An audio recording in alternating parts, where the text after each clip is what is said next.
Esta é uma questão muito interessante que mistura química inorgânica, eletroquímica e termodinâmica química. Aqui eu tenho dois dados de potencial de eletrodo a 25 graus Celsius e com base neles você tem que deduzir qual dos dois estados de oxidação do ferro, o ferro 2 ou o ferro 3, é mais estabilizado pela complexação com íons cianeto.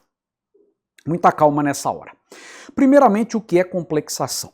Complexação é quando um átomo ou um íon de metal se liga a átomos, moléculas ou íons que genericamente nesse contexto são chamados de ligantes, e essa estrutura do átomo ou íon metálico mais os ligantes é chamada de complexo metálico. Se o complexo metálico tiver carga como um todo, ele é chamado de íon complexo. E nessa questão nós temos dois íons complexos em jogo. Um desses íons ele é chamado de ferrocianeto e outro é chamado de ferricianeto, nome mais popular. Aqui nós temos o quê? Temos um ferro 3 complexado com 6 íons cianetos. Esses íons cianeto, eles estão nos vértices de um octaedro e o íon de ferro está no centro, né, formando esse complexo, cujo nome mais bonito é íon hexacianoferrato 3.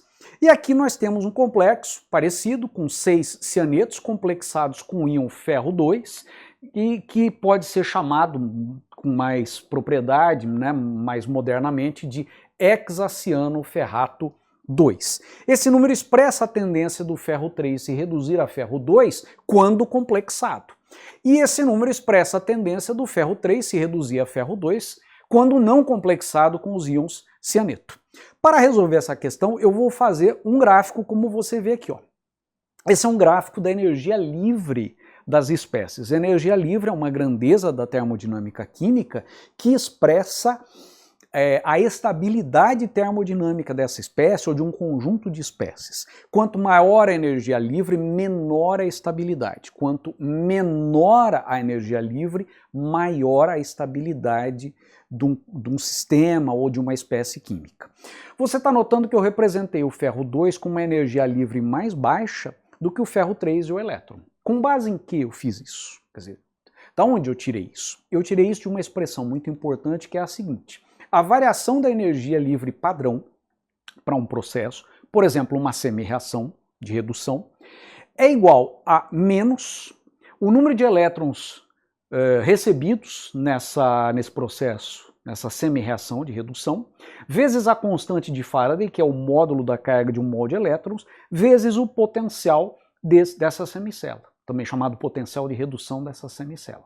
No caso do ferro, o dado era mais 0,77. Então, colocando aqui mais 0,77, aqui a constante de Faraday, que é positiva, aqui o número 1, e multiplicado por menos 1, nós descobrimos que a variação da energia livre nesse processo, nessa redução, é negativa. Foi a partir disso, então, que eu representei isso com uma energia livre mais baixa que isso. O que eu vou fazer agora? No mesmo gráfico, note que esse gráfico não tem eixo das abscissas, não importa, só me importa o eixo vertical que está ligado à energia livre das espécies. Eu vou agora pensar no ferro 3 se complexando, isso vai causar uma estabilização, e vou representar aqui. E o ferro 2 se estabilizando, vou representar aqui.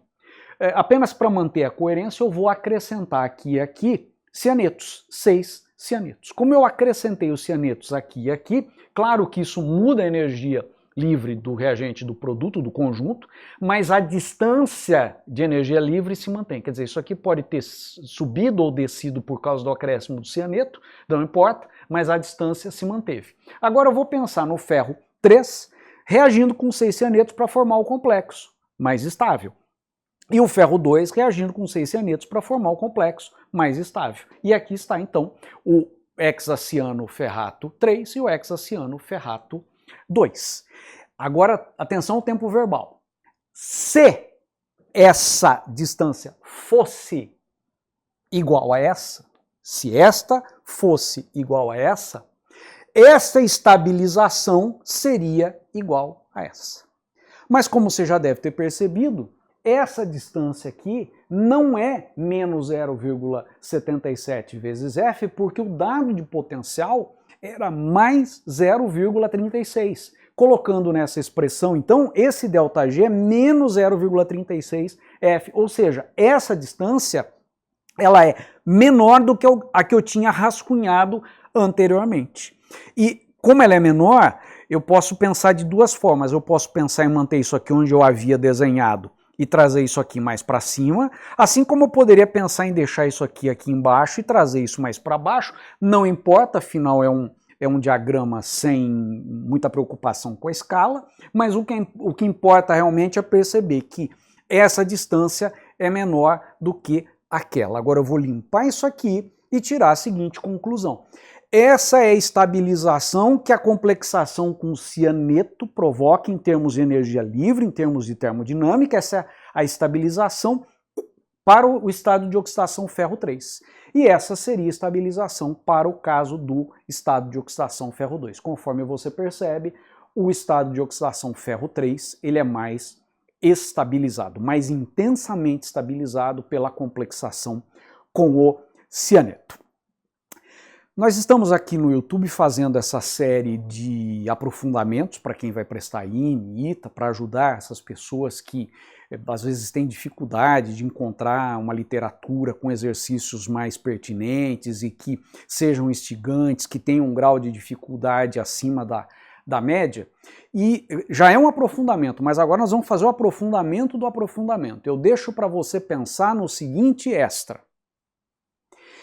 Use as informações que estão aqui, não precisa outras informações, use essas informações e os seus conhecimentos de termodinâmica química, de eletroquímica, de fisicoquímica, enfim, para deduzir o seguinte, para demonstrar que a tendência do ferro 3 reagir com cianeto para formar o complexo, o ferricianeto, é aproximadamente 10 elevado a 7 vezes maior do que a tendência do ferro 2 reagir com cianeto para formar o complexo ferrocianeto. Tá? Essa tendência do ferro 3, aproximadamente 10 a 7, ou seja, 10 milhões de vezes é a afinidade do cianeto pelo ferro 3 se comparada à afinidade do cianeto pelo ferro 2. Você vai ter que pensar em duas coisas. Primeiro, como usar esses dados e aprimorar isso aqui para chegar nessa conclusão. E segundo que grandeza da fisicoquímica você vai usar para expressar essa tendência do íon reagir com o ligante formando o complexo. Eu respondo isso na postagem de amanhã. Até lá!